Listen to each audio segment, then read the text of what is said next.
ಇನ್ನು ಮುಂದೆ ಯಾರಾದ್ರೂ ನೋಂದಣಿ ಇಲ್ಲದೆ ಅಥವಾ ಅಧಿಕೃತ ಇಲ್ಲದೆ ಏನು ಅನುಮತಿಯನ್ನ ತೆಗೆದುಕೊಳ್ಳದೆ ಅನಧಿಕೃತ ಬಡಾವಣೆಗಳನ್ನ ಯಾವುದೇ ರೂಪದಲ್ಲಿ ಮಾಡಿದ್ರು ಕೂಡ ನಿರ್ದಾಕ್ಷಿಣ್ಯವಾಗಿ ಅದಕ್ಕೆ ಕಡಿವಾಣ ಹಾಕಬೇಕು ಅಂತ ನಾನು ಸ್ಟ್ರಿಕ್ಟ್ ಆಗಿ ಇವತ್ತು ಎಲ್ಲ ಡಿಸಿಗಳಿಗೆ ಹೇಳಿದ್ದೇನೆ.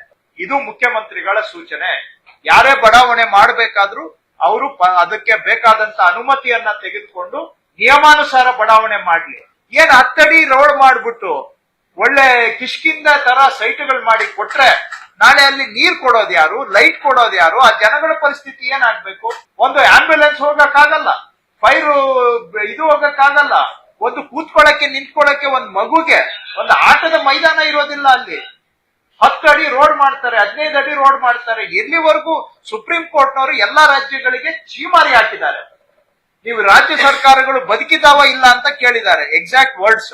ಯಾಕೆ ಇದನ್ನೆಲ್ಲ ಅನಧಿಕೃತ ಬಡಾವಣೆಗಳನ್ನ ಕಂಟ್ರೋಲ್ ಮಾಡಕ್ ಆಗ್ತಾ ಇಲ್ಲ ಅಂತೇಳಿ ಒಂದಲ್ಲ 4 ಪ್ರಕರಣದಲ್ಲಿ ಸುಪ್ರೀಂ ಕೋರ್ಟ್ನವರು ಚಾಟಿ ಬೀಸಿದ್ದಾರೆ. ಡಿಸೆಂಬರ್ 17ನೇ ತಾರೀಕು 24ನೇ ವರ್ಷದಲ್ಲಿ ಲೇಟೆಸ್ಟ್ ಸುಪ್ರೀಂ ಕೋರ್ಟ್ ರೂಲಿಂಗ್ ಬಂದಿದೆ.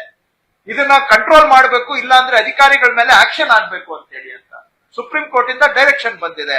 ಅಟ್ ಎನಿ ಕಾಸ್ಟ್ ಅನಧಿಕೃತ ಬಡಾವಣೆಗಳಿಗೆ ಕಡಿವಾಣ ಹಾಕಲೇಬೇಕು ಅಂತ ಖಡಕ್ ಆಗಿ ಸುಪ್ರೀಂ ಕೋರ್ಟ್ನವರು ಸೂಚನೆ ಕೊಟ್ಟಿದ್ದಾರೆ.